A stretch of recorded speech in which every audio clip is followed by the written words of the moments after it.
What's going on, everyone? Welcome to another episode of the Brave and Faithful podcast. Today I have an author, an Army veteran. She was one of the first women to fly the Apache helicopter in the U.S. Army. She is also the author of The Grit Factor: Courage, Resilience, and Leadership in the Most Male-Dominated Organization in the World. I have none other than Shannon Polson. Shannon, how are you doing today? I'm great, thanks. Thanks for having me on. Well, like I said, thank you for joining me here. Before we get started and what you're doing now with the Grit Factor, can you just tell our audience a little bit about your service, how long you served for, and what time frame? Yeah, sure. It's been a little while now, but I had the opportunity a number of years ago to be one of the first women to fly the Apache helicopter in the US Army. I led 3 different line units on 3 different continents. And so my time of service was in the National Guard from 91 to 93, and then active duty from 93 to 2001. So it's been a while, but I was very honored to have an opportunity to be at battalion level for all but 1 year of that, and in a highly operational role. Awesome. So, talk about your transition. How was that for you? When did you leave? Around the 90s? Is that right? Well, I left in 2001, and actually August of 2001, which Oh, is wow. really relevant because had I been 1 month later, I would have been stop lost for sure, as both an Apache pilot with a military intelligence qualification as well. So I left to go to business school at the Tuck School of Business at Dartmouth, and I drove away from Fort Bliss, Texas in early August, late July, early August. I think my official date was sometime in August, and began business school at the end of August. So kind of went straight into that academic environment. And I was really grateful, honestly, for that full-time academic experience for a couple of years. Number one, I think there's intrinsic value to education of any kind, but it was hard, right? It's hard to transition out. And I think I have talked to more and more veterans lately where we really get into the meat of, wow, it's tough to make that transition, and it's tough to figure out what your identity is as you make that transition as well. So let's get into the grit factor. I mean, you've heard that term before, grit, right? Um, Tell us what that means to you. I've always talked about grit my entire life. My dad is the one that brought it up as a term of something to be admired and to strive for, and continue to develop. I have thought of it as this dogged determination in the face of difficult circumstance. So there's this doggedness to it, right? This very unsexy kind of perseverance, no matter whether or not anybody's watching, and no matter how bad the chips are.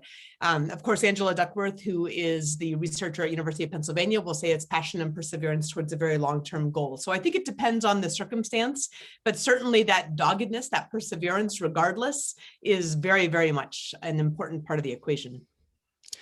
Do you feel like with your time in the Army, and then specifically being one of the first women to fly the Apache helicopter, did develop some of that grit while you were in the service?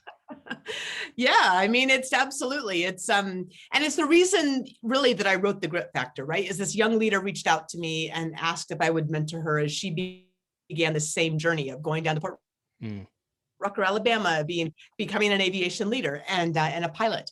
And I immediately said yes, but this was only like 7 years ago, and I'd been out of the military for a while. I'd transitioned through my MBA. I'd spent time in the corporate world as well. And so I immediately said yes, but then I was starting to doubt myself because I thought, gosh, it's been a while since I've served, and my integration into this all-male, combat arms field was surely somewhat unique. So how can I scale what I offer to her? And then if I do that work, scale the people to whom it's offered. And that really was the genesis of what became the Grit Factor. And it was interviewing dozens of leaders in the vanguards of their fields. They happen to be women, they happen to be military, but they're general officers across the services, aviators from World War II to the present, a combat rescue swimmer from the Coast Guard, and so many more. And all of them faced what I did, which is this double crucible. That's a term that a Stanford professor has come up with, which is the requirements of the military, which and all your listeners know, and I know is incredibly challenging, right?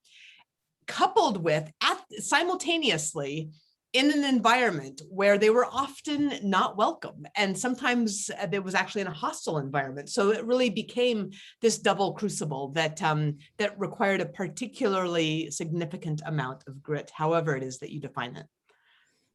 So, in today's military, a lot of our listeners are, active duty and are in the process of transitioning, right? What are some of your advice for those people that are, like separating from the military, whether that be retirement or just, just getting out? What are some tips and advice that you can give them to, maybe develop some sort of grit? Well, they all have it, of course, right? Because you do certainly develop that in the military. I would say, honestly, read the Grit Factor. It was written for you, no matter who you are, no matter what branch of service you're coming from, or what rank you are, or what gender you are. The Grit Factor was really written for you. And what it does is it looks at grit as part of a holistic system. It's really the grit triad, right? It's commit, learn, and launch. And that's connected to being grounded in the past, deeply engaging in the present, and looking towards the future with audacity, with authenticity, and with adaptability. So this grit triad, it turns out, is really critical to being able to move forward. And again, for the transitioning vets, I think one of the hardest things is you're so kind of encapsulated really in this artificially intense environment, not always artificially, right? Sometimes it's very realistically intense, but regardless, it's this pretty this environment that's kind of insulated from the outside world. And it's really hard to understand your identity outside of what you've been shown in uniform. And the reality is you have this incredible person inside of you, right? And it's not been the thing that you've been supposed to focus on, because you're supposed to focus on the unit and the Army or the Navy or the Air Force or the Marines or the, I guess it's the Space Force now, right? Or anyway, what Coast Guard. So whatever your force is, I mean, that's really been the focus of the military. It's one of the strengths is, hey, it's about we, it's about all of us. But now you both get to and have the responsibility to own your own story outside of any other structure. And it's hard work. It's deep internal work. I'll walk you through how to do it in chapter 1 and chapter 2 of the Grit Factor. But it's really exciting too. I mean, it just opens up an entire new world. And once you connect to those core values that mean something to you, that are agnostic to the military, right? They're agnostic to your unit or your mission or your deployments. And you say, hey, what is it that really drives me? Like, what makes me really excited to be able to contribute? You find that thing, and then you find other ways to serve in the world. And it's an incredible opportunity. And I'm not going to pretend that it's easy work, but it really, truly is an opportunity that you have to move forward and even open up your life more than you could possibly have imagined. Yeah, I asked that question because a lot of even some of our guests have had that difficulty of transitioning out of the military. And I guess like even now, like transition it's like a daily process. It doesn't end, like it's not like a one significant event. It's a daily process, right? So yes. I guess some grit and some determination, right? And like you said, just finding that purpose, that second service to what you can, contribute and help out to other people. So well, I remember this time I was through business school now. It had taken me, 2 years of full-time graduate school where I was really having a tough time, right? Because September 11th happened right after we started graduate school. And I was like, oh my gosh, I should be over here. I should be doing this thing. Like I'm trained to do this thing. And I remember there was a classmate of mine who was a Marine, and he and I would just sit and watch the news, right? And the rest of our classmates would just sort of be streaming around us, talking about the hockey game or something else that just seemed totally inane. And it took me a long time. Like I had to go all the way through business school. I was out of business school. I was working for a medical device company in Seattle. And I remember walking along Lake Washington in Seattle, like with my latte at 7 a.m. or something, always still get up early, and talking to my dad. And he's passed away now. But I remember saying, hey, Dad, I don't know, like maybe I should go back in. They're calling people back up. People are deploying. I can do this really, really well. And I remember what he said that finally kind of helped me start to let go, which was, you've done your service. Now let other people do theirs, right? And there was a bit of an ego piece too, right? To say, hey, the Army's plenty big. Like however good I think I was, or I actually was, whatever. The Army's big enough to be fine without me. It's organized to be fine without me. And that's a good thing, right? That's a positive thing. But also like, go out into the world, and there's so many ways that you can contribute in the way that is truly best suited for you to live into the world. I mean, the Army is only supposed to be part of your life, or the military in whatever form, right? Whatever service. It's only the first part, right? And now you take that experience and say, how do I go make the world a better place? And there's so many opportunities to take what you've learned in the service that will be truly and deeply valued, and be able to take that forward to make a really meaningful difference. Yeah, I mean, I just want to highlight what you just said there, like the army, the whatever branch you're in, what the military is just it's it's a small part of who you are, and a lot of a lot of veterans and active duty that I talk to is, it's like the end all be all. It's like the thing, right? And it's like once they get out, once they retire or separate, they tend to go back to that time. It's kind of like when you leave high school, and some people never leave high school. Some people never leave. There is an aspect of that to the military, right? Right. Yeah. Yes. So, Yeah. I mean, I guess what's your advice for those who who might be struggling in finding that purpose or that second service? Yeah, that's a great question. And I will say I struggled for many years. I struggled. And what I did is to start out with, I signed up to lead a mission trip for my church, right? So I went down to El Salvador. Later, I went back to Guatemala with my husband after we were married. And that wasn't my calling, but I was like, hey, I know I can do something, right? Like I have this capability to live in hard circumstances and do hard things. So, but it was great. I mean, I felt like it was a way to do something meaningful and connect in a meaningful way in a culture that didn't seem to care about that in some ways. But then you keep moving into those things that are important to you, right? And that are meaningful to you. And so when I work with clients now, and I talk to the corporate world, I talk to organizations around the world, literally, on leadership and grit and resilience. And I talk about purpose. Because when you connect to your purpose, your core purpose, right? It's not about the mission anymore, right? It's not about the 82nd Airborne mission. That's not it. It's your personal purpose. So how do you get to that, right? And one of the ways that I suggest that people start to address that is to say, look around in the world, right? What breaks your heart? Like what really breaks your heart? And what small things can you do to get involved in whatever that is? Like my 8-year-old loves big cats, and he's learning all about how the environment or the habitat for the big cats is being compromised. So he's finding a way to give his $5 to Panthera, right? Because they help with conservation around big cats. So start with something, however small that is, and just make a small step in that direction. And then continue to be curious, continue to explore and say, hey, what breaks my heart, right? The second thing I would say is to drill down, and I give keynotes again to these companies all the time. And I talk about the 5 whys. And anyone who's into Six Sigma or manufacturing will know about this, but it's really a technique that was developed by Toyota as a manufacturing technique to drill down into the root cause of deficiencies. So why am I bringing that up with you now? That's a great question. Because I like to suggest using the 5 whys. People talk about knowing your why, right? But knowing your why usually stops at the surface. It's well, it's because we're the 82nd Airborne and we're going in to do such and such, or we're the tip of the spear or whatever. And if you stop there, then suddenly when you're transitioning out of uniform, you no longer have a purpose, right? You no longer have a why. Right? That's a problem. And for all of us, it's a problem. So I like to suggest asking yourself why, not 1 time, but 5 times. And, the example I give, and this is just to make it really easy, is my first job as a lieutenant. I was the assistant to the assistant S3. I was in the back office of the hangar with no windows, typing up the appendices to operations orders. And I was trained to be an Apache pilot, right? I was ready to fly and lead. And I was just doing this silly, what I felt at the time was silly and a name job that was probably unfair because I was the first woman and all those sorts of things. And you say, well, why was I there? I was there to fly and fight the Apache, right? Now, if I'd stopped there, I would have been pretty frustrated because I couldn't really impact what I was doing. So why? Because I was trained to do so. Why? Because I had asked for and I had earned that opportunity. Why? Because I wanted to serve my country. Now that's pretty good, right? All of your listeners have been there. Force yourself to drill down to that 5th level why. Why? Because I wanted to serve.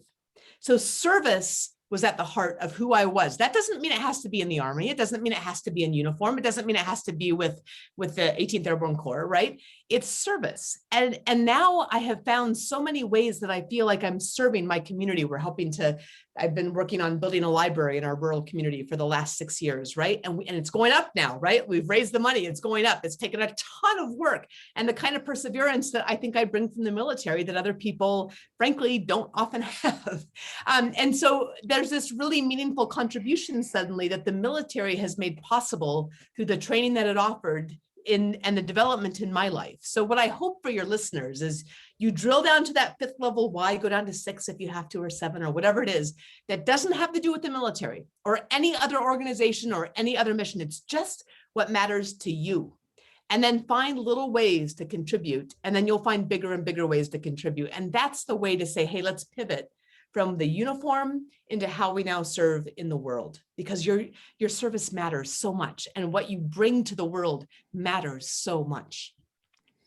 So Shannon, just going over, I love how you brought up the 5 whys, because so I'm a personal trainer I do personal training, and I asked that question, like, why do a lot of them, they want to lose weight, right? Well, why do you want to lose weight? Well, because I want to get skinnier, or I want to lose 20 pounds. Well, why do you want to lose 20 pounds? Well, I want to fit into my jeans. Well, why do you want to fit into your jeans? Or maybe like, I want to have more energy. Well, why do you want to have more energy? So I can, keep up with my kids. Well, why do you want to keep up with your kids? Well, because, I want to be there when they get older. Like, yes, that's a strong why right there. Like, everybody wants to lose weight, but it's like, it's getting down deeper, like you said, into the real reason why you want to lose weight. So I love how you brought that up. Hey, I wish you were my trainer. I need to do all of those things.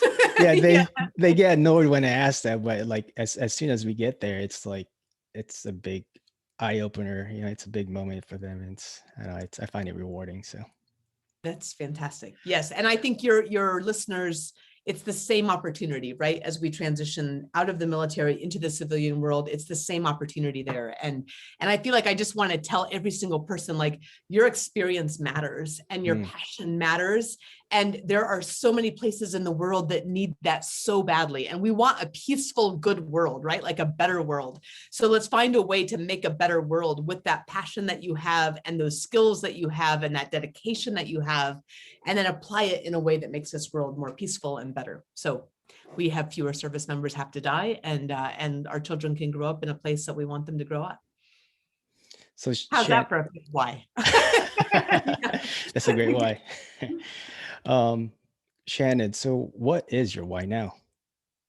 That is a great question. And it's actually interesting because when I have a workshop that I do again with corporate groups that's called Paths to Purpose. And one of the new exercises that I have them do that actually goes past the grit factor. The grit factor will bring you through the 5 whys. It goes from the story into the research into the tactical takeaways, right? And the exercises for the readers to bring that into their own lives. So that's awesome.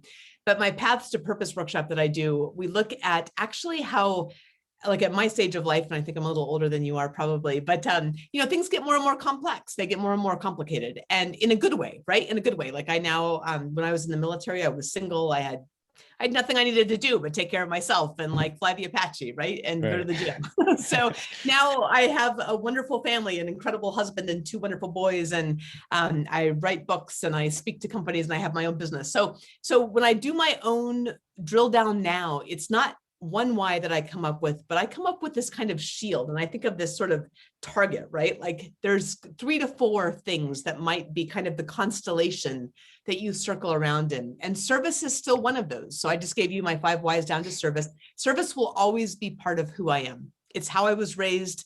It's how a great deal of my adult experience has been focused, and it will always be part of me. But creation, being creative, is a big part of my life. It always should have been, but it was something that I sort of subjugated. And that is the other opportunity for your listeners, right? There's things that the military doesn't necessarily support you developing. I'm not saying it prohibits it, but it's just hard, right? Because you're full on in what you're doing. And so when I go back and say, hey, I was always supposed to be a writer. I was always supposed to be an artist. Now that is part of my whys, right? So when I look at my little shield that I make, and I call this the purpose shield, I have service, I have create or creation, the act of creation. I have love, which for me is my family, it's my community and my faith. It's all of those things wrapped up into one. And then I have learn, because I'm a lifelong learner and I believe in lifelong learning. And so those are really more 3 to 4 things that you make sure that all of those are important in your life and that you make sure you spend time on those. But the other piece is sort of like, and I'll go back to the military, the mission essential task list, right? Are you taking on something that doesn't meet one of those 4 criteria? Well, then you got to cut it out, because as you get older, you realize you say yes only to those things that matter the most. You say no to other things so that you can say yes to what matters most. And to do that, you've got to define what matters most. So that's your mission essential task list, right? So your medal. I don't call it that for myself. I just call it the purpose shield. But if you want to go back to the military, if you're recently transitioned, then maybe the medal makes more sense to you. And it's a great way to kind of say, hey, this person's asking me to do some work here or volunteer here, or I have this opportunity here. Does it fit one of these 4 things that I've identified as my key purposes in life, right? And if it doesn't, then it's not a good choice. So that's a really helpful metric. And you said the purpose shield, that's in your book, the Grit Factor? It's actually not in my book. It's in my training at the Grit Institute that I do. And it's called Paths to Purpose, but I've just shared it with you. So there you go. There you go. We don't have to attend. No, yes, you will. But yeah, I was going to ask you, where can they find out more information on the Grit Institute and things like that? Yeah, so my website is shannonpolson.com. That's POLSON.com. And the gritinstitute.com is the other website. That's actually the training institute that comes from the Grit Factor. And we're about to have a re-release of the Going for Grit training, which is going deep into each of the elements of the Grit Factor. That should be coming out end of June, probably middle of July at the latest. Paths to Purpose will also be available. And those are self-guided trainings. So if you're on my email list at shannonpolson.com, you'll be among the first to know. And I'd love to have you join me at those trainings. It really is. I mean, I developed it in a way for the corporate world, but it's perfect for transitioning vets. And as I'm developing workshops right now, actually for another company, for their veterans group, those will also be made available online too. So for all the listeners out there, make sure you go check out the website, shannonpolson.com, and go support Shannon in all her endeavors. Shannon, you're an author. Like I said, you're an Army veteran. You're a businesswoman. What would you say has been the best moment, the best experience you've had since you've been out of the military? Oh gosh, I mean, other than obviously with your kids and I met and married my husband. Yeah. He's totally amazing. He's not military. I've had 2 amazing children. We moved out to this rural community in Washington that we love, which has definitely been aligned much more with purpose for both of us and for our whole family. But I would say that actually the opportunity to contribute and continuing to find ways to serve. I'm publishing my first book, which is called North of Hope. My second book, which is The Grit Factor, like being able to write creatively, which again has been my passion since I was a little girl, is an incredible honor, truly. And the speaking to audiences where people are truly transformed by these messages, that's an incredible honor. So I would say those are high on the list. But the second thing would be, honestly, is finding something totally outside of the military and outside of that writing even that relates to it, which is building this library in our community. And again, your community, your world needs you, and they need your passion, they need your drive, and they need your skills. And the opportunity to truly make a difference in our community has been an incredible gift. And I will not pretend that it's been easy. It's been unbelievably challenging in ways that I wasn't necessarily prepared for. Volunteers work differently than the military, it turns out. But honestly, it has been this incredible gift as well, is just to be part of something that matters and making the world a better place. And I know every single one of your listeners will have that opportunity when you look for it as well. Awesome. So, Shannon, one last question before we go to our second segment here.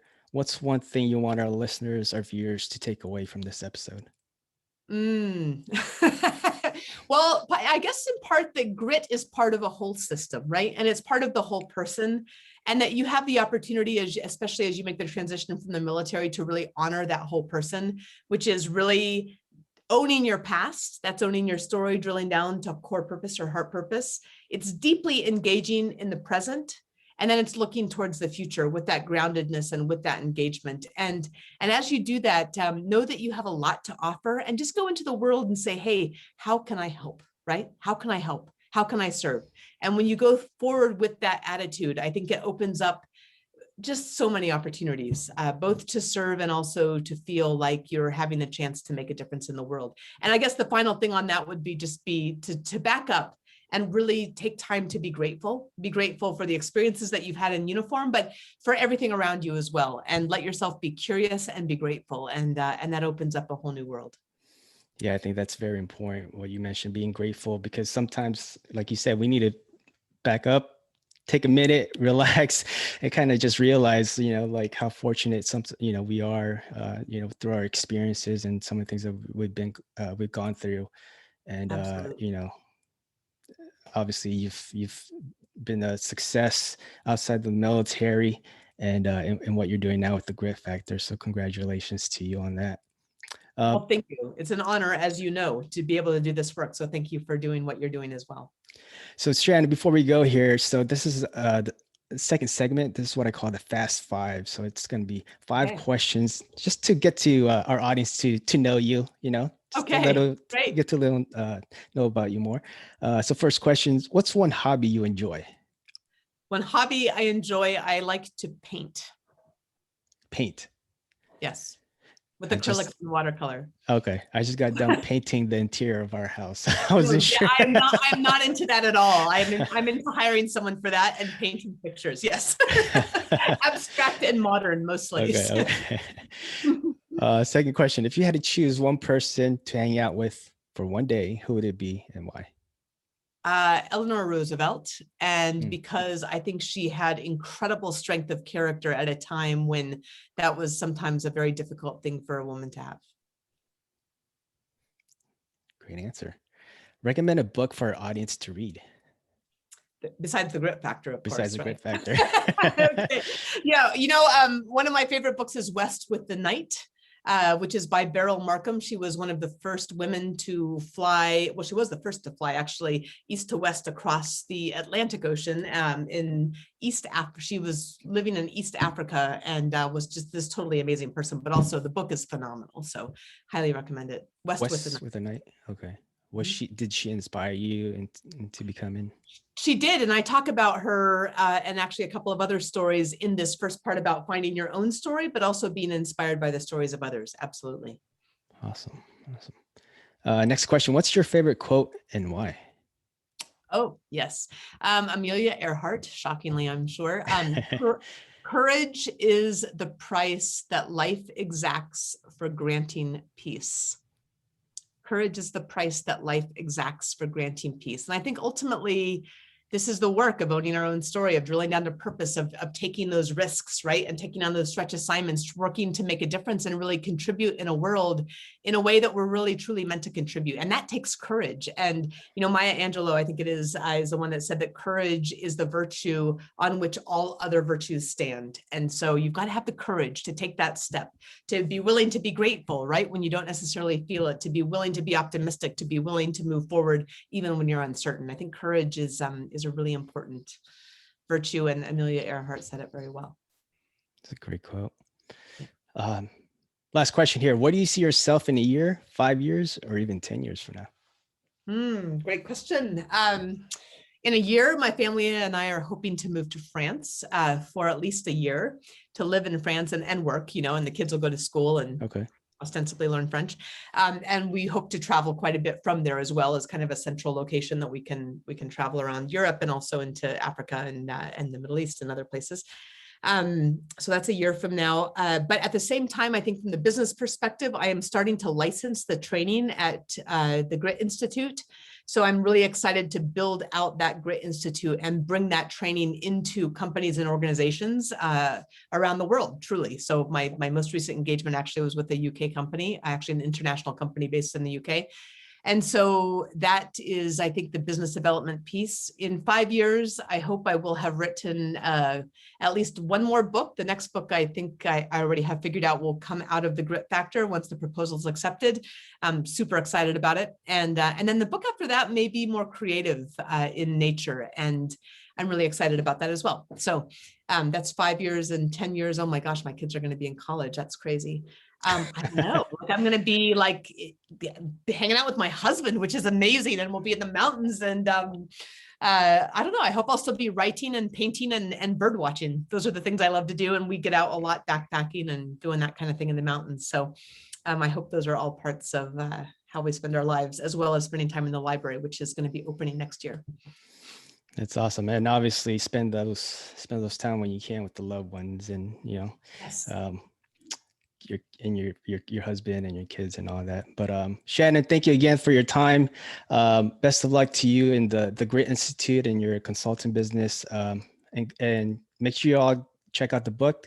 This is your second book. The Grit Factor is your second book, right? What was the first? The first book is called North of Hope, A Daughter's Arctic Journey. And that's there's a lot of grit in that one as well. It's much more personal, not military based, but yeah, I'd recommend it to you as well, actually. And the Grit Factor, they're both, I'm very proud to have them both in the world. And those are available in Amazon. Anywhere books are sold. They're both, awesome. Yeah. Awesome. So guys, make sure you guys grab a copy of that. One last thing, Shannon, where can they stay in touch with you? Where can they support you at? Yeah, thank you. Well, if you enjoy the Grit Factor and North of Hope, please do consider leaving a review on Amazon, Barnes & Noble, or anywhere else. You can find me at shannonpolson.com, at thegritinstitute.com, and I'm relatively active on LinkedIn, particularly from the business perspective, and then Twitter and a little bit on Instagram as well. So I'd love to see you any of those places. Please do engage. And if you have a company or organization that I can come speak to or offer training to, that is, I'm really passionate about bringing the Grit Factor to you there too. Awesome. So Shannon, again, thank you for your time. Make sure you all grab a copy of her books, and thank you for sharing your story and a little bit about the Grit Factor. Thank you so much. Thanks for your good work. Keep it up. All right. Take care. Take care.